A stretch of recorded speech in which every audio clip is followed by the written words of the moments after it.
Welcome to the Little Compton Historical Society's first virtual exhibit opening. I'm Bart Brownell, Board President, and I'm here to introduce two new exhibits, an indoor one, which we usually present at this time of year, and an outdoor one, which is a new departure for us. Both are part of the Little Compton Women's History Project, and both explore the lives of Little Compton women from the 1600s to the present. We're very grateful to our many supporters, too numerous to name, who made both exhibits possible. Many are listed here on this banner. These are trying times for us all, but especially for cultural organizations, and we're honored that your support has remained so strong. Marjory and her community writers have put in a tremendous effort to collect and present these women's stories, and we hope that you will call the Historical Society to make a reservation for a free, private, self-guided visit to either or both of these exhibits this summer. We'd like to begin by acknowledging the hard work of two local students for their important contributions to this project, Elena Munez and Christopher Aubuchon. Both Elena and Christopher are the winners of our Women's History Student Essay Contest. We're happy to present them both with an award certificate and a $100 prize. Congratulations. Elena, can you tell us who you researched and what you discovered that was most important? Well, I decided to write about my grandmother, Martha Munez, and some of the interesting things that I discovered about her was that she was a super hard worker and she cared a lot about her family. She worked on a farm with her husband and her children and loved to be outside in the nature. Even though I never got to meet her, I know that she was an amazing person and I love her so much. Thank you very much. And Chris, can you tell us who you researched and what you learned? I researched about Heather Aubuchon, and that I learned that she used to go on picnics with her cousins, and she played with them a lot, and that she liked to play outside, and that she had a lot of time free to play with cousins and play with her sister, and that's it. A lot of time to play, that's just like today. Okay, Elena, please come and take your certificate. And Chris, please do the same.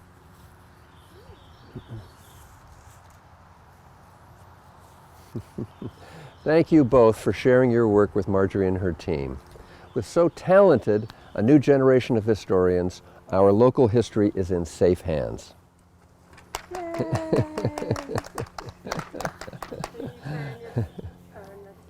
Now we'll turn things over to our slightly older but no less talented local historian, Executive Director Marjory O'Toole, for a guided tour of some of the highlights of the indoor portion of the exhibit.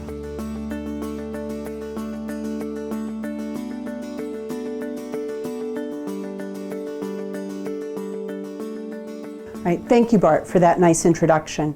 And welcome everyone to the indoor portion of our 2020 special exhibition focused on women's history in Little Compton. We've divided our exhibition space into 4 centuries, and we're here in the 17th century room. The most important idea we need to take away about 17th century women is that for the first 77 years of the century, this was strictly an indigenous community. The only women living here were members of the Sakonnet tribe. One really good source indicates that there were 1,000 Sakonnet women living here in 1670. Now, King Philip's War changed almost everything. It was devastating for the Sakonnet people. Even though they eventually allied with the English, many Sakonnet women were killed during that war, displaced, ended up as servants or slaves in English households, and at the end of the war, out of the 1,000 before the war, only a few hundred were able to return to Sakonnet and live.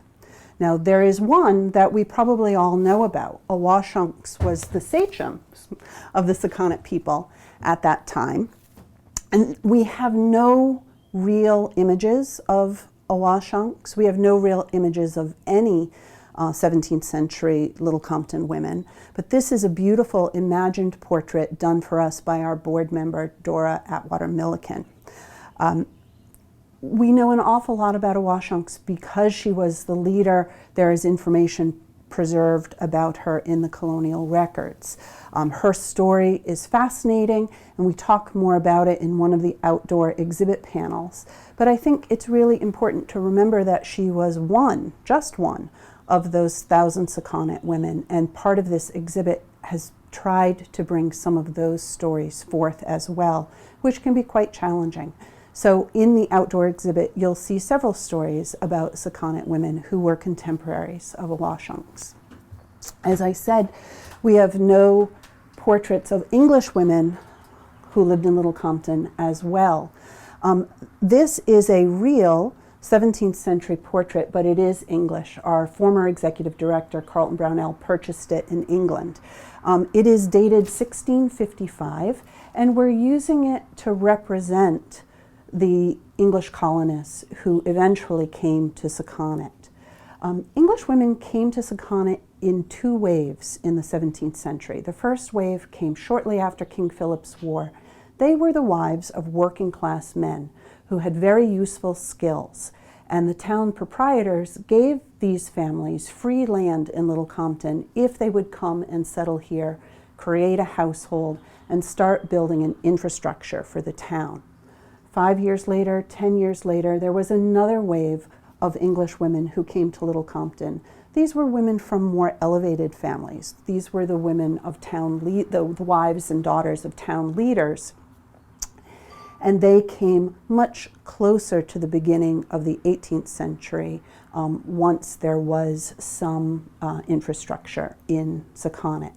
And Sakonnet's name changed to Little Compton in 1682, right around the time that this second wave of more elite women were arriving.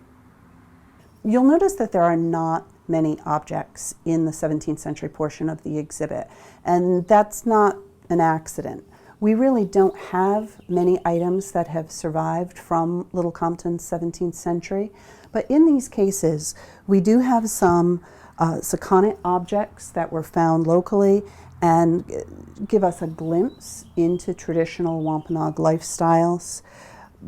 We have some items that were found at Alice Southworth's church's home site, including spoons that she might have used, buckles, buttons, and we also have a baby shoe that is supposed to be from the 17th century, and it's a really important reminder about the work and labor involved in child rearing for women in all centuries. 17th century women would have had a mix of just a few imported goods in their home and many homemade items. And this case and the wall show us just a few very precious things that would have been imported from Europe, and a majority of things that could have been made locally with natural materials, most especially wood. We still don't have portraits of Little Compton's 18th century women. Their faces are hidden from us, and in most cases, so are their words. We have no letters, no diaries, and it's very rare that these women actually get to speak for themselves historically. We do have lots of items that they left behind, and these items are very helpful to try and get an insight into their lives. There is one exception.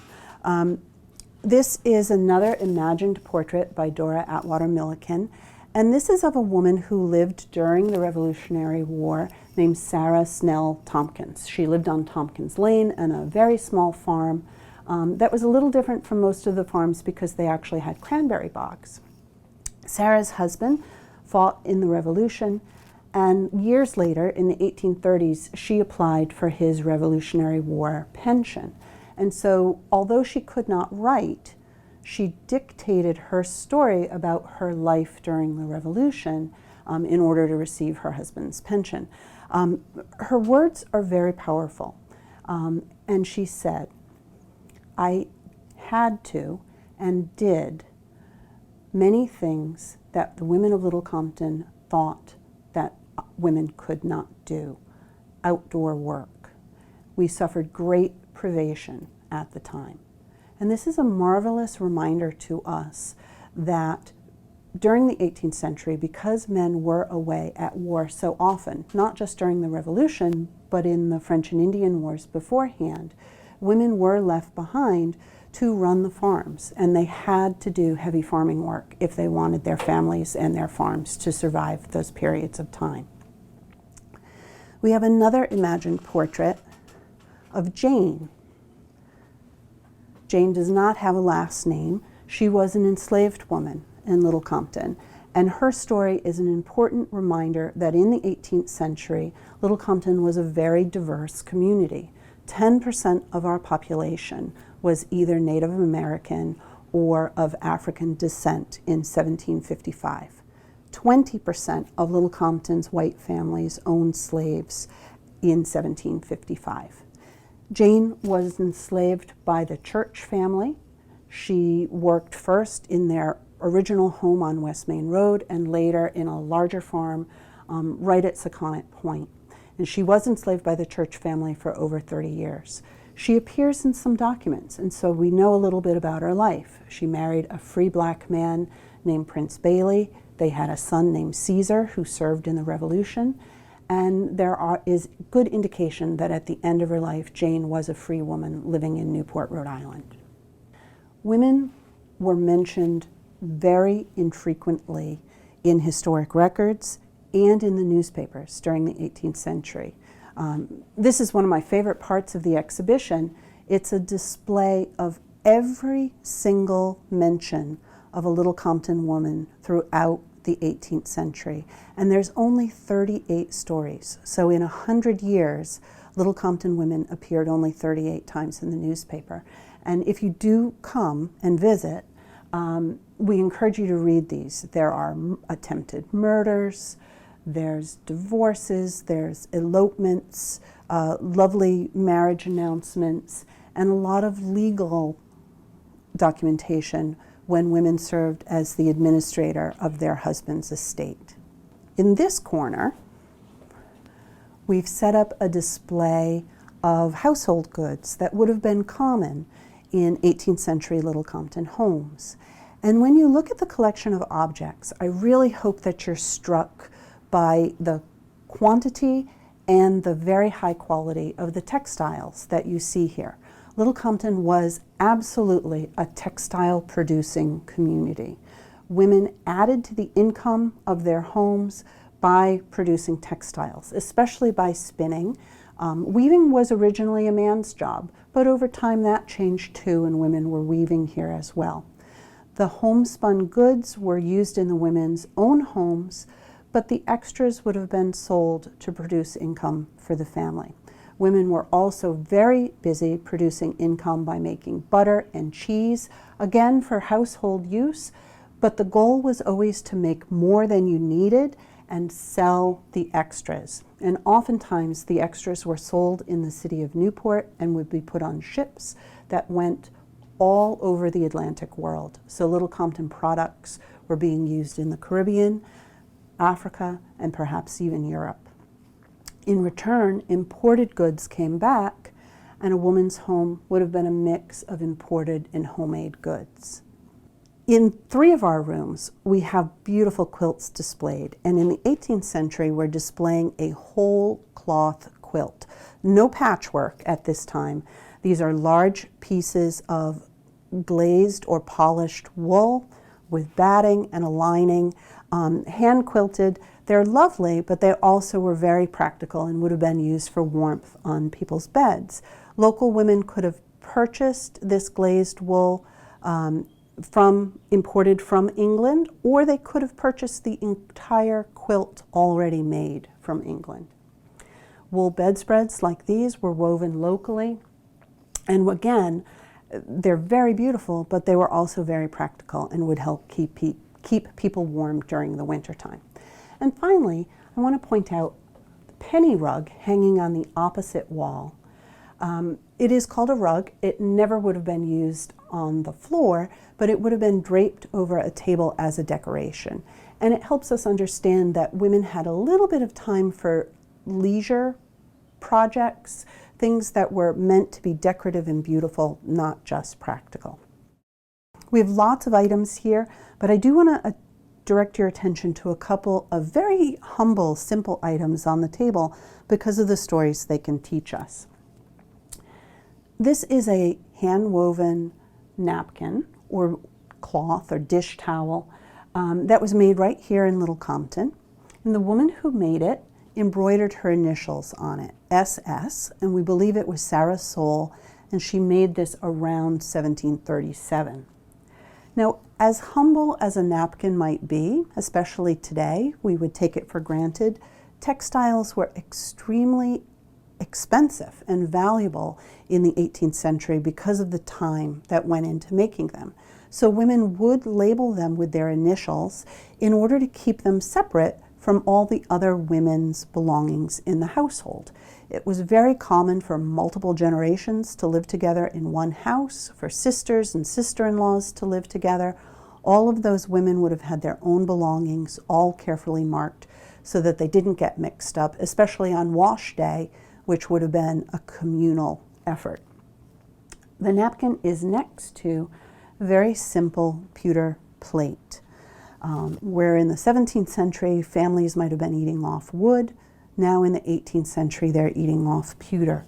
And what I love about this particular plate, and it may be hard to see on camera, is that it's been repaired in 2 different places, and those repair marks are visible. Household goods were very expensive and very well cared for. If something broke, you didn't just throw it away and buy another. You did everything within your power to repair it and keep using it in the future. And then in the 19th century, dramatically, we can finally see the faces and understand the voices of Little Compton women. This far wall of portraits from the early decades of the century, I think, is just stunning. These portraits date from about 1811 to about 1850. And of course, only wealthy women were able to have their portraits painted.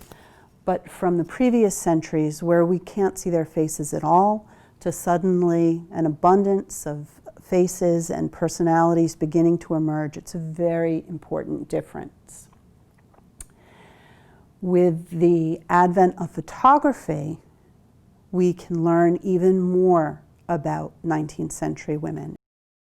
And on this wall, we have a display of a variety of early portraits dating from about 1850. Portraiture, photographic portraiture was far more affordable than portrait painting, and so a wider variety of women are represented by portraits from different social classes. And it's an important reminder that at that time, Little Compton was still a diverse community with people of different races living here together.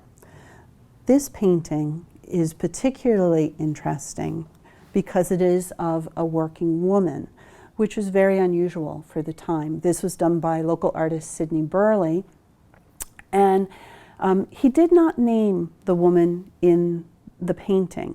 This is the Bayley's summer kitchen. Mrs. Bayley is seated here out of sight, and her housekeeper is busy at work at the sink. Not only does this show us what a kitchen would look like at the time, but it also reminds us that there were many working women living in the homes of wealthier women. Using censuses and family research, this woman is probably cousin Deborah Bayley, sort of a poor relation who lived with and worked with the Bayley family on Bayley's Ledge for many years. Here, on this side of the case, we have women who lived later in the century and actually lived long enough to see the 20th century. And imagine what that might have been like, to be born at a time when there's horses and carriages, no electricity, and then suddenly, at the end of your life, to have automobiles and even airplane travel. It must have been an incredibly, almost dizzying time to be alive. It's very interesting to see that women start the century in black dresses. These are not mourning dresses, they're just stylish dresses from early in the century.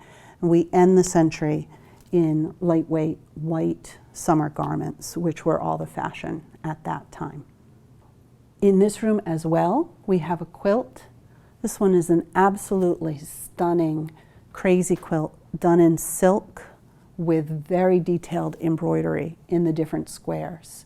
So in the 19th century, we now have patchwork quilts, and they're not necessarily made out of necessity or for warmth. They're made as a hobby, as a pastime for women who do have the leisure time to make beautiful things like this. This was made around 1885 by a woman named Anna Davis. She was born in Little Compton and moved to Fall River, and the quilt was recently donated to her, to us by a family member, Susan La Europa. Really important point to try and understand about Little Compton's 19th century women is that for many of them, their worlds were expanding. Not only were they expected to take care of their families and contribute to the household income, but now there was a sense that women had an obligation to try and make the world a better place.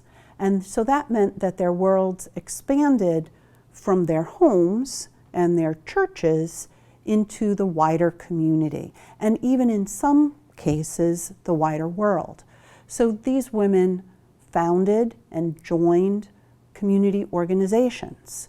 They were abolitionists, they were suffragists. They traveled to other cities in order to attend suffrage conventions.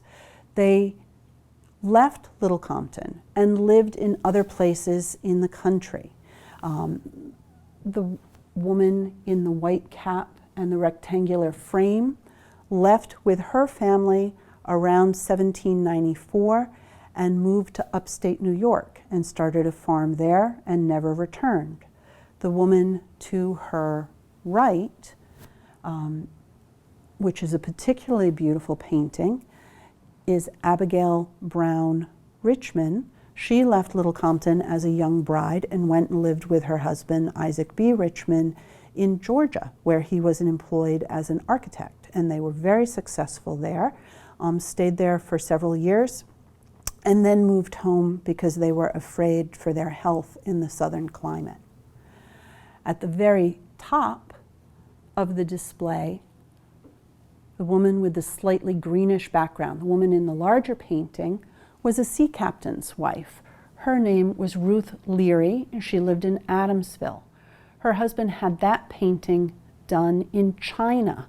A Chinese artist copied a daguerreotype that Captain Timothy Leary had brought with him on his journey around 1855. Later, for the captain's last journey, Ruth accompanied him, and she was one of very few women at the time to actually circumnavigate the globe. So as small and isolated as Little Compton may seem, 19th century women often found ways to connect with the wider world. And so now we're in the 20th century portion of the exhibit, and I'd like to begin with this marvelous quote from David Patten. Some of you may be familiar with him. He is a local historian who worked for the Providence Journal as the editor of the Providence Journal in the mid-20th century and wrote frequently about his childhood in Little Compton. And he wrote, in about 1950, he wrote, "The days of the aunts were over 50 years ago. Their cheese making, candle making, churning, and spinning are gone forever. You do not see them anymore fussing with their samplers and pewterware, their lamp scissors or candle snuffers, or pass them of an afternoon along the roads dressed up and going calling. You miss their salty talk, their corns and crotchets, their love of thrift, and the unfaltering busyness." And that's exactly what we see in the 20th century. The old days are over, and women have the opportunity for greater educational opportunities, greater career choices, and their individual personalities really start to shine through.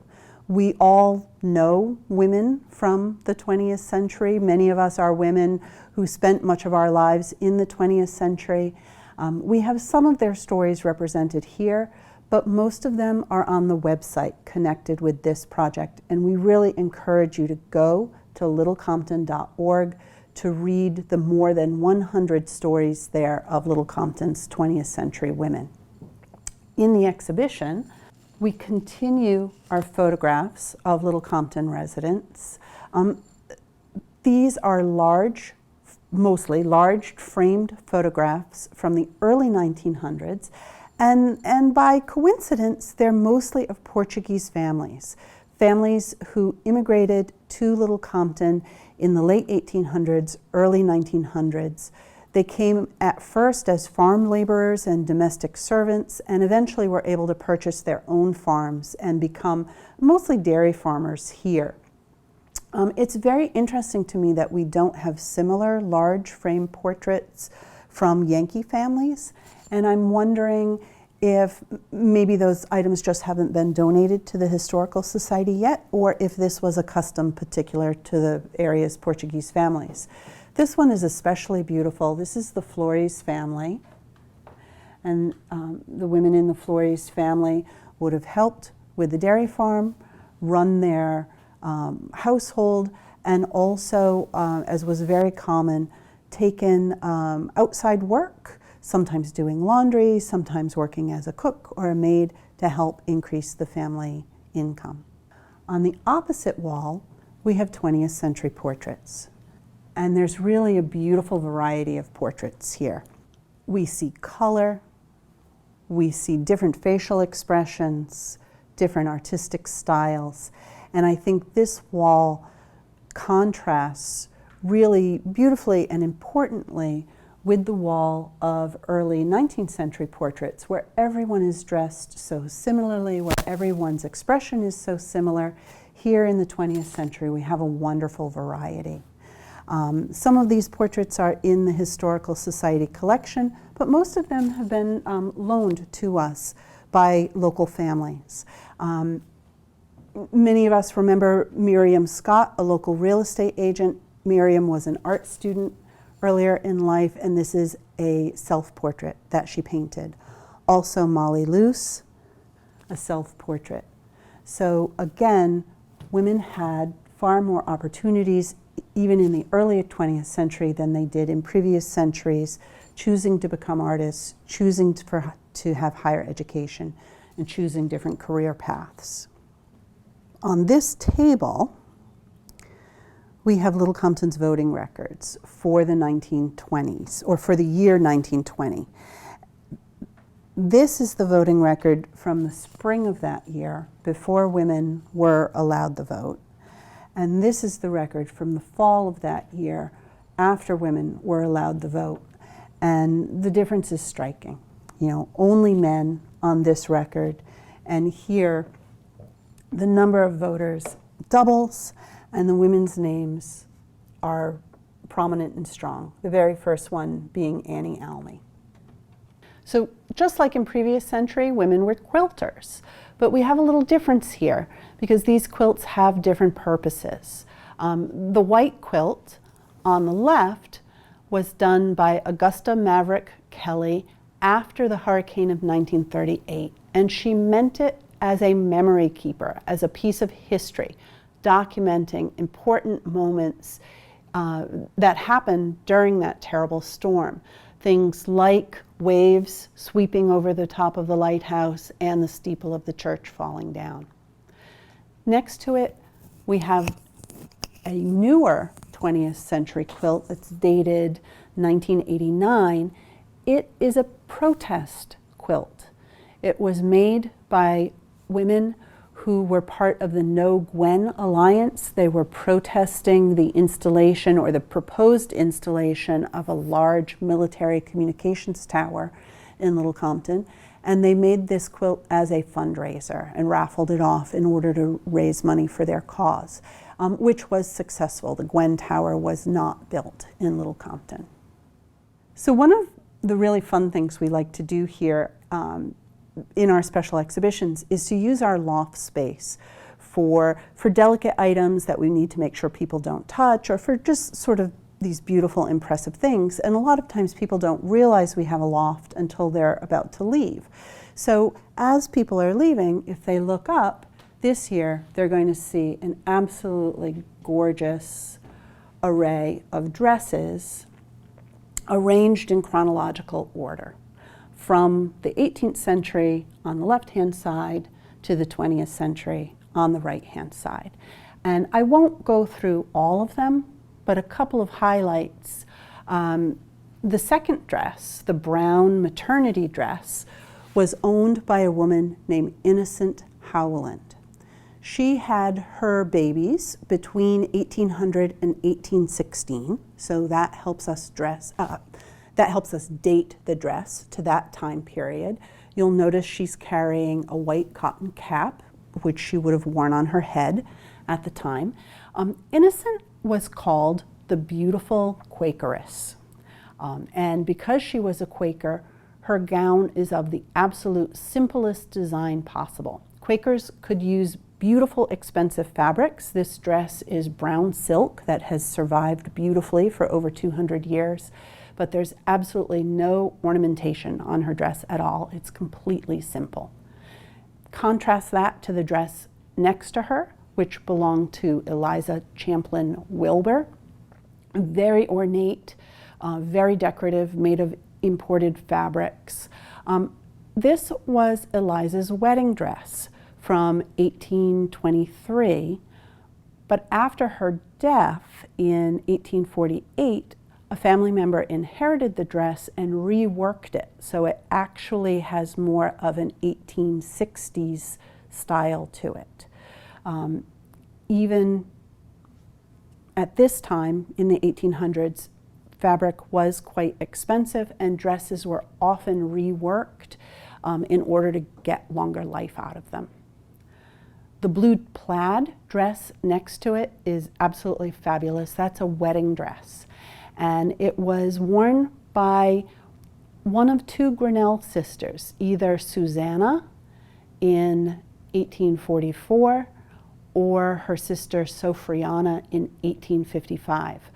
Both sisters married the same man, the first sister passing away sadly after just a year of marriage, and we're not really sure which of the two sisters wore that dress. Next to it, a very humble work dress from the 1840s, but really important for us to remember that Little Compton women, even from wealthy families, did an awful lot of work and would have had simple everyday clothing that allowed them to do that work easily and comfortably. On the other side of the beam, we have dresses mostly from the 19th century. The first one is from the late 1900s. It's called a wrapper. It's a very simple dress, a little bit like a robe. It would have been something a woman would wear at home when she was receiving guests and wanted to look beautiful and dressed up, but be very comfortable. Next to it is a walking suit made of brown silk from around 1900. New styles coming, easier, less restrictive clothing, and next to that also a beautiful white linen summer dress from right around 1900, 1910, and from the same time period, a bathing suit. You know, women were swimming, which was new. In the past, really only little boys would go swimming, but in the 1900s, 1800s, women began swimming for fun. That bathing suit is made of wool, so imagine how comfortable you'd be on the beach covered with wet wool. Next to it, we move into the 20th century, maybe around 1910, and what we have is a traveling suit or a walking suit with a linen duster that would have been perfect for someone riding in an automobile. The duster would have kept the dust from the unpaved roads off their clothing. And finally, a cocktail dress from the 1930s that was donated to us by Jane Cabot, worn by an older member of her family. On the floor, we have two items from the 1960s. A Wilbur High School cheerleader outfit, homemade, handmade, donated to us by the Sherman family. And our most recent loan, and one of the highlights of the exhibition, that was loaned to us by Pam Church just last week. This is a 1964 Beatles dress that Pam's mom made for her from a panel of fabric they bought in Europe. And Pam was quite the hit when she would wear this dress in the 60s. And the last thing I'd like to point out to you is this one panel talking about 21st century women. So these are women who are alive and well and with us, who all decided to participate in the Little Compton Women's History Project by sending in an autobiography. Many of them were written about by the 5th and 6th grade students in Little Compton, and we invite you to go and read their stories. They're fascinating. We have nutritionists, we have teachers, we have executives, we have artists, we have EMTs, and the variety of women and the stories they have to tell is really just inspiring and fascinating. Please know that this project is not over. The Little Compton Women's History Project is an ongoing project, and we encourage you to send your autobiography or to send a story about a woman you know to lchistory@littlecompton.org, and we'll be able to add their story and a photograph to our website this summer, fall, and even beyond. Thank you for touring the exhibit with us. As of right now, it is open by appointment for small groups, and we encourage you to call the Historical Society and set up a reservation.